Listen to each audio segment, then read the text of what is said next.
When I was 10 years old, I wanted a bike. That's not true.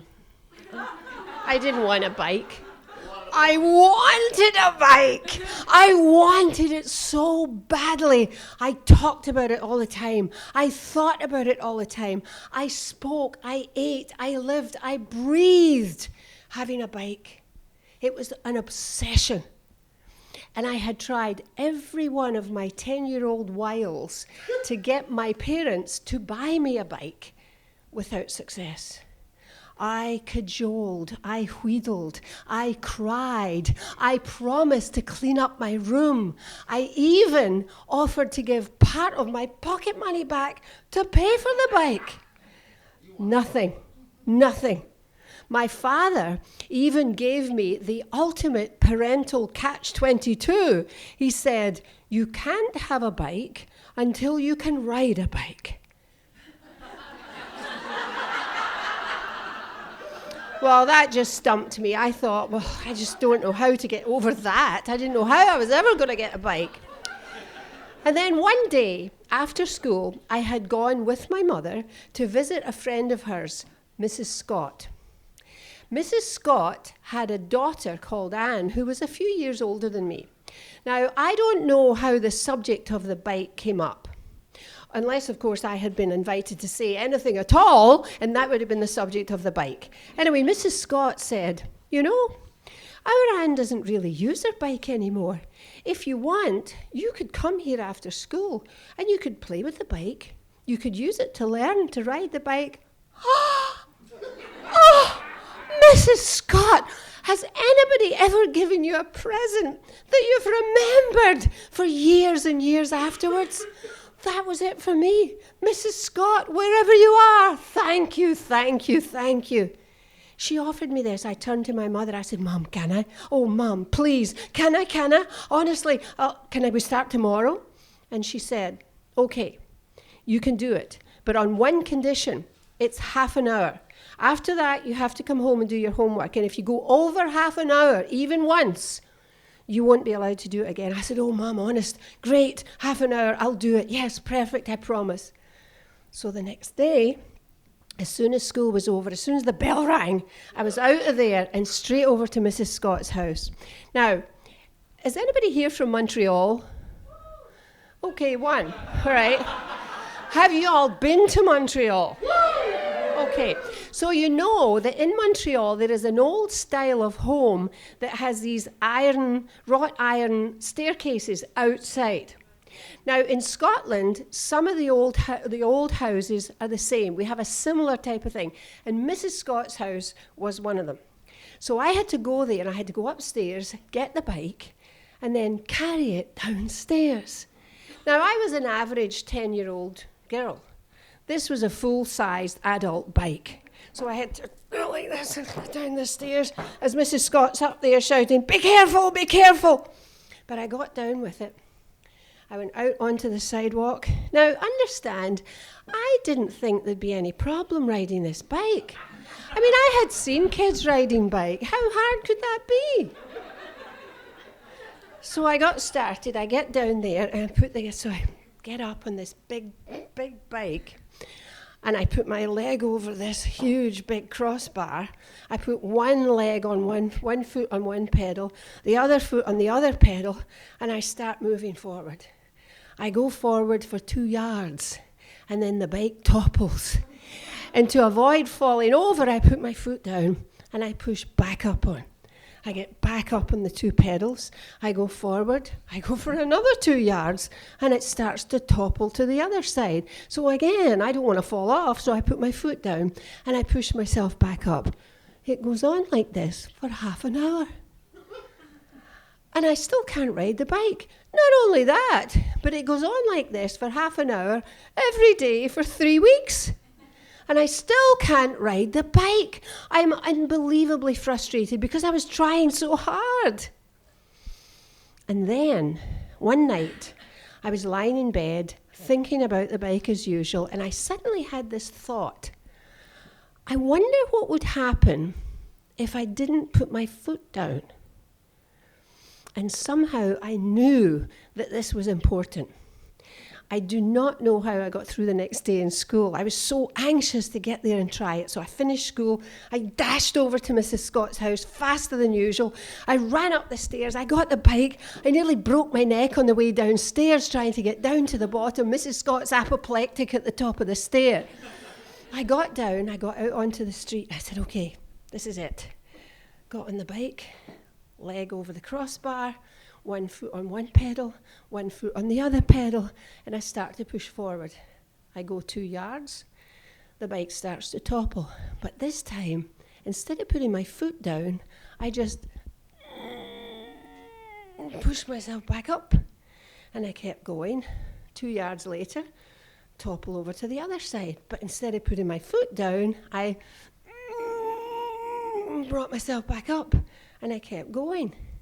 Every couple of yards this happened, but I was getting faster and faster. I was building momentum. I got to the end of the street and I realized I'm riding the bike. I was so excited. I was laughing out loud. I was shouting out to the world, I'm riding the bike. And I kept going. I rode across the street. I rode up through the park. I turned right onto the street where I lived. I rode along the street. I turned left to where my house was. My mother was out working in the garden. I said, Mom, I'm riding the bike.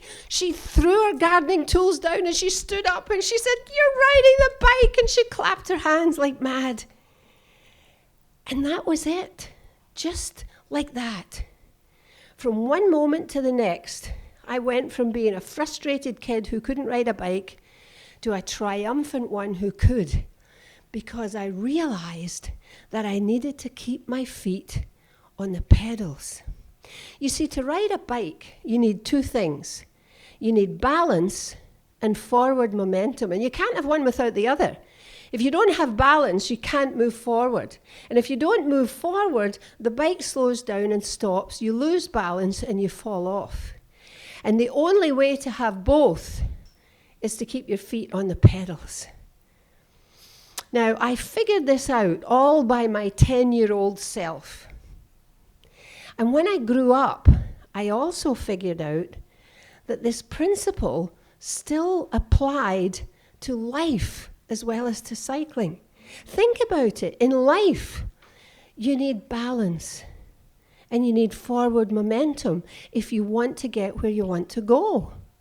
And in order to have balance and forward momentum, it follows that you need to keep your feet on the pedals of your life. But oh my goodness, it's so easy to fall off.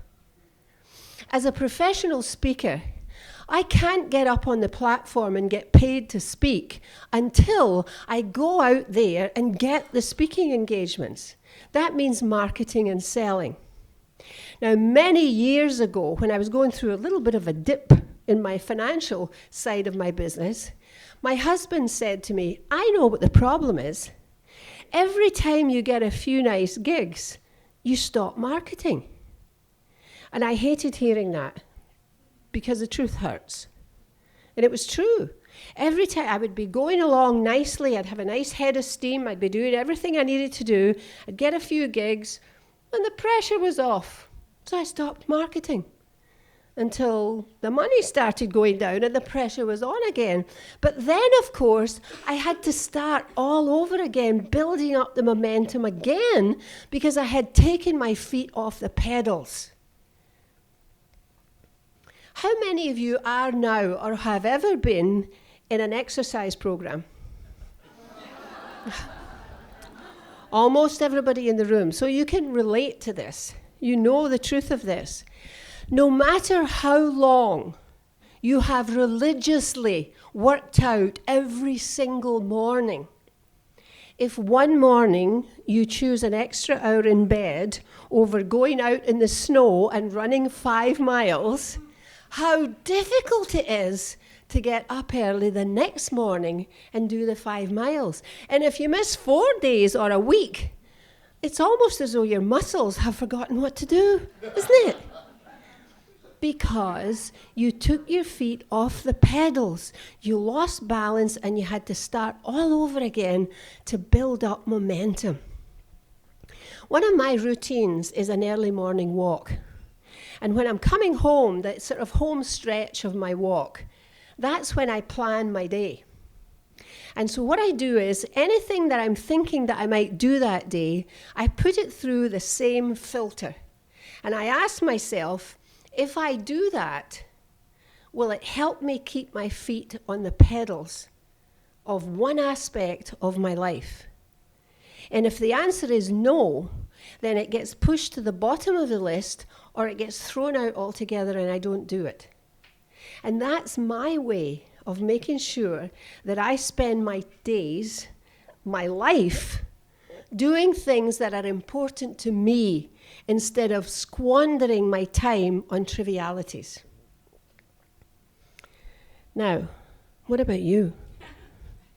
What about you?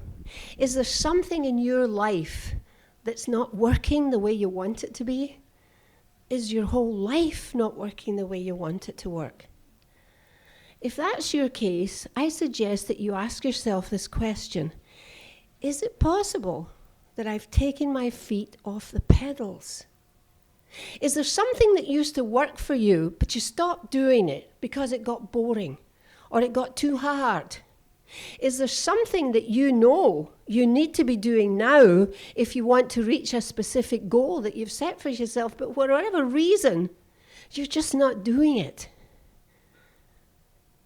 If you're riding a bike, you set a destination, and you can only reach it if you keep your eye on the road in front of you, and you put your feet on the pedals and you start moving towards it.